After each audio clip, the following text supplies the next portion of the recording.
Yo, what's up mga bossing? Magandang hapon sa inyo. At syempre mga bossing, meron tayong kliyente rito sa ating shop. Toyota Vios mga bossing. Ang issue ng ating aircon nito mga bossing ay nawala ang lamig. Okay mga bossing, nawala ang lamig dahil nawala yung refrigerant nitong ating Toyota Vios mga bossing, no? Nag-charge ng refrigerant mga bossing pero mga ilang oras lang ata. So medyo may konting mali nga do sa sistemang ginawa dahil nagpa-recharge pa ng refrigerant. Sayang yung refrigerant mga bossing, no?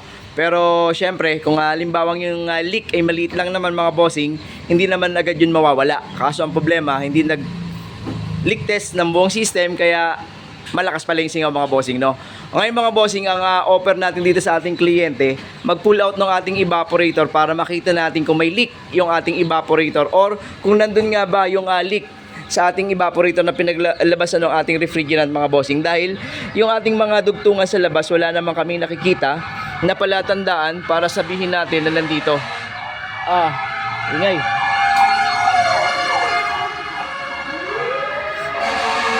Maingay dito mga bossing, may sunog sa dulo.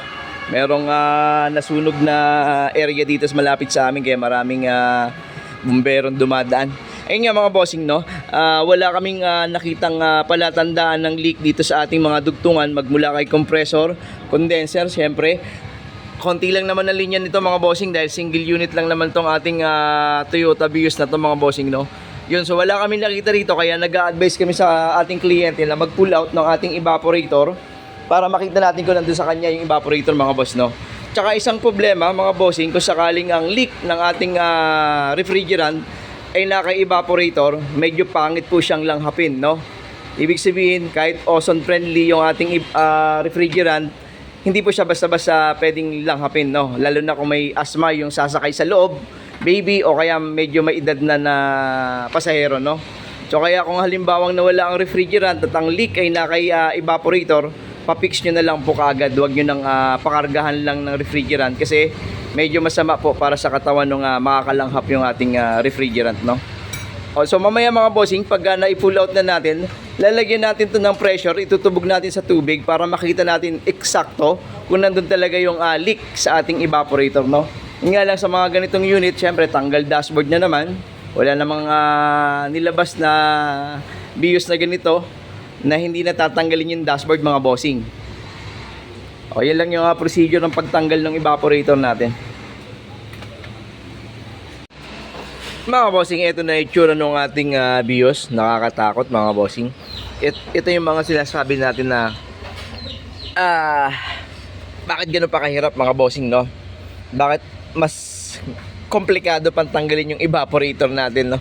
Ibig sabihin, yung mga sakit na yan mga bossing ngayon, no? Mga sakit natin, syempre, yung mga clip ng ating dashboard, hindi pa pwedeng hindi tatanggalin.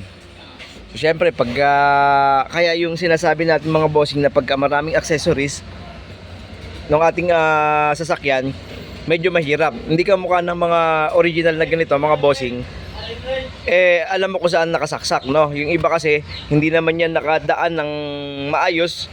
Yung iba niyan pinalusot lang. Pagka natanggal, ayun na, pwedeng mawala na yung koneksyon yan mga bossing, no? Pero ang maganda rito is stock.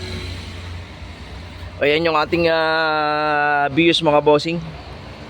Ganyan ang itsura. At ito na yung evaporator mga boss. Eto na mga bossing yung ating evaporator. So sabi nung may-ari ay napalitan na to, pero mga bossing hindi pa to napapalitan unless na lang kung original yung pinalit, no? Pero yung mga ganyang barcode ng ating evaporator mga boss, ito yung palatandaan na urig pa itong ating evaporator mga bossing, no? So ngayon kung sa labas na siya nagpagawa, dapat wala nang ganyang barcode tayong makikita, no? Pero kaya sinasabi ko kung original lang pinalit, pwede na kaya meron siya nakalagay na ganyang sulat mga bossing, no? Pero palagay ko wala pang, hindi pa pinalitan to.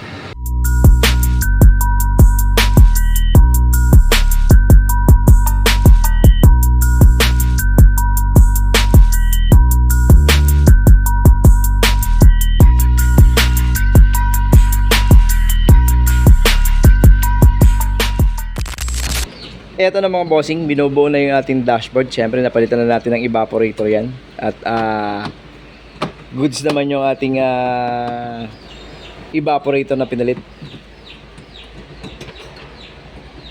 At syempre mga bossing, magpa-final tayo ng ating leak test ng ating system.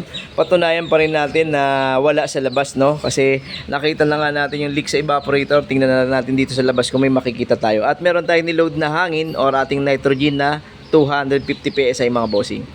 Okay, so pag bumaba to, meron pang leak mga boss, no? Pwedeng oil seal, pwedeng condenser at yung mga hose. Pero dahil wala kami nakikitang palatandaan dyan, sigurado tayong nasa evaporator lang nang galing yung ating leak. Eto na mga bossing, load na tayo ng refrigerant dito sa ating BIOS. At meron na tayong low side ay mga nasa 36. High side natin ay mga nasa 180 to 190 mga bossing. Kaya start pa pero nag high speed na yung fan. Bababa pa yan ng konti mamaya. Naglo-load pa tayo ng refrigerant at magbe-base din tayo sa ating grams mga bossing, dahil may mga naka-indicate naman dyan kung ilang grams yung tamang load ng refrigerant natin mga bossing, kaya hindi na tayo magkakamali mga boss. Ayun, nag-automatic na. At syempre mga bossing, pagka nag-cleaning tayo rito or kaya nagpalit tayo ng ating evaporator, magbaback to zero tayo syempre para yung ating evaporator ay mapatay natin kung mayroong mga merkrobyo dyan sa ating evaporator at sa loob na sasakyan natin mga bossing. Libre naman sa atin to mga bossing. Mga bossing, ito na yung ating reading ng ating BIOS. 30 yung ating low at ang ating high side ay wala pang 150. Yun ay dahil basa pa yung ating condenser at naglinis tayo ng condenser kanina mga bossing. Pero nung wala pang linis, nasa 180 yung ating high side. So very good naman mga bossing, no? So yung fan nag-active naman, nag-activate naman yung low at saka yung high. So very good naman yan mga bossing. Check natin yung lamig sa loob. Mga bossing, yung lamig sa loob ay meron siyang mababa sa 10 degrees Celsius. So mabilis lang mag-automatic. Taas natin ng konti, nakapull lahat. Okay, so very good naman yan. Wala naman tayong ibang ginalaw dito sa ating BIOS mga bossing, kundi yun lang evaporator. Kahit yung ating expansion valve saka yung ating dryer, hindi naman natin siya ginalaw. Yung leak lang talaga ang ating pinunteriya dito sa ating BIOS na to, no? Dahil yun lang naman na naging problema niya, kaya nawala yung lamig. Okay, ngayon lang mga bossing. Okay, yun lang ang ginawa natin sa ating Toyota BIOS mga bossing. Evaporator lang naman tayo, huwag ka matatanggal bumper. Okay mga bossing, maraming salamat ulit sa inyo. At syempre ingat lagi, God bless sa ating lahat mga bossing. Thank you.